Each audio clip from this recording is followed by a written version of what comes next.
Shelly Slimp, licensed and certified speech language pathologist, and welcome back to my channel. Thank you so much for joining me today. And based on the poll that I put up on the YouTube page under Speedy Speech, the vast majority of you guys that voted wanted me to do a video on how to work with the minimal pair worksheets that are now up for free on speedyslp.com under the resources section. So I'll put those right here.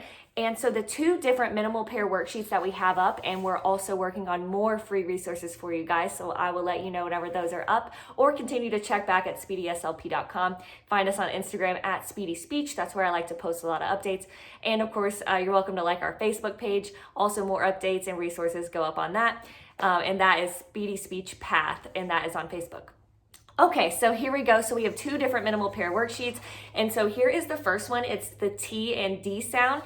And so the T and the D are the same speech sound, meaning that they are produced in the same position of your mouth with your oral articulators. And so the only difference is for the T and D sound is that your voice is on for D. And so a lot of times whenever we say kids have a voicing phonological process, it really just means that they're turning their voice on. They're actually producing the correct sound, as in if a child was saying dough for toe, that means that they just have their voice on. So they're voicing the consonant sound T, and it turns it into a D.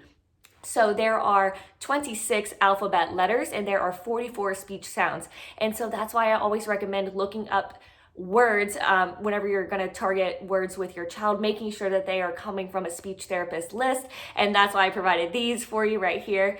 So that you can easily see which are actually the T and D sounds, because a lot of times, like the word washing machine, the word machine is a CH, is the way that it's spelled, and it's actually an SH sound, so I would target that as an SH word. So just a fun fact for you, but that's why these resources are super great, especially because they are free. Okay, so this is how I would target it. So I'll do this one first. This is T and D, and then I will go over T and K, and so this is the other error that we hear a lot for K, and that is when the child has the phonological process, or it just means a pattern of errors where they are fronting the sound. They are producing the T sound for the K sound, and the K sound is made in the back of the throat, like k, k, where your tongue is up and in a back position, whereas the T sound is made in the front of your mouth, which is where we know the tongue is just tapping the roof of the mouth, right behind the teeth right there. And so they might be saying torn for corn, and that's like such a prevalent error or substitution, and so that's why we pick these sounds. So I'm gonna try to do a D and G for you, because that's another substitution that we see a lot in typically developing children or children with speech delays. Okay, so diving right into it, here we have T and D, so we have toe and dough. And you're like, what is a minimal pair? A minimal pair is just a way that we help your child auditorily recognize what they are saying, and a lot of times we need a visual for this. And so in this example, I would just print these bad boys out. If you have a laminating sheet, I would throw it in there, and then I would even cut them up like this. This is how, it's just like flashcards. This is how I would do it. And so we want to make sure your child can hear the difference first. So I'd lay both of these out. So I have T, t, t, and if you also need touch cues, those are also up at speedyslp.com. T, t, T, and I have, a key. Can you show me key? That's what I would say.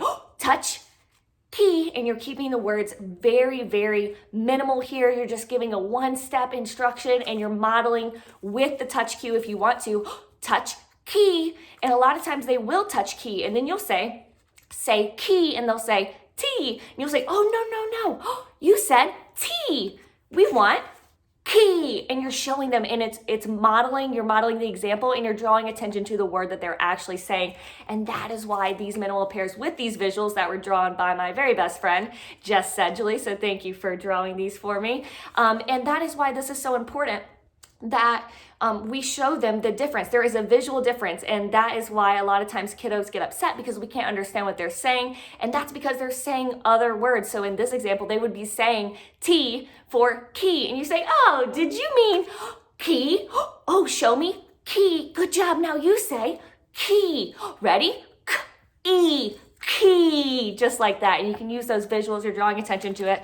And then the same thing, you would say, which one do you eat? Do you eat torn or corn? You eat corn. Good job. Yes, you eat corn. You touch corn, touch corn. That's always the first thing that you do with the minimal pairs so that you know that they understand that this is corn. And then whenever they go to say it, that's the next level of them actually saying corn instead of torn. And so you just do that over and over and over again. You can do that with all of these minimal pairs. You can hide them. You can use them as flashcards.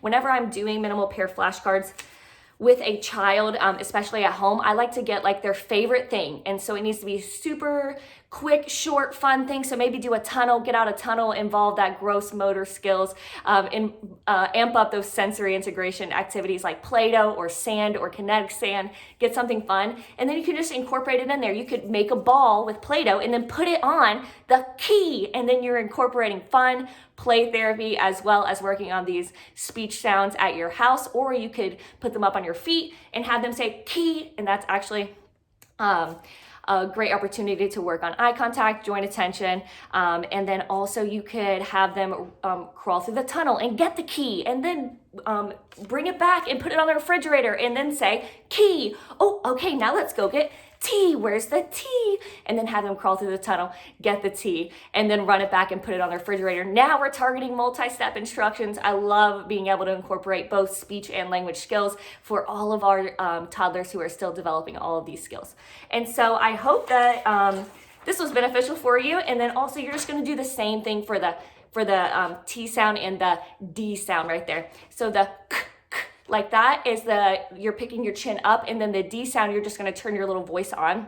So it's t and d, and I'm just touching my vocal cords, right? You can kind of see it right here, d, and it's the same sound, so you're just showing them and letting them feel that the D sound your voice is on for. And so I would do toe and do, and that is different from t and with your chin all the way up, touching your chin. So you're touching your vocal cords for D, picking your chin up for K, touching your nose for T, just to remind the tongue to go up, touch the top, and come back down. You can get all of my speech sound hand cues on my website at speedyslp.com. You can find the link on Instagram at speedyspeech. You're just gonna go through all these things. Again, tell them to get the letter D. Show me D. Ready? D. E. You do. Make sure your child can do the sound in isolation, and then finally in the word level before you start moving on to trying to do it in phrases or sentences. All right, guys, so this is how you use minimal pairs. You can do this at home. Make sure you incorporate your child's favorite activity so that they will stay with you and engage.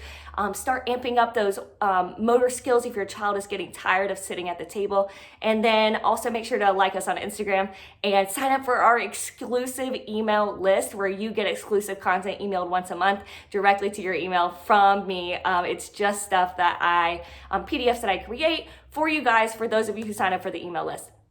Okay, see you next time.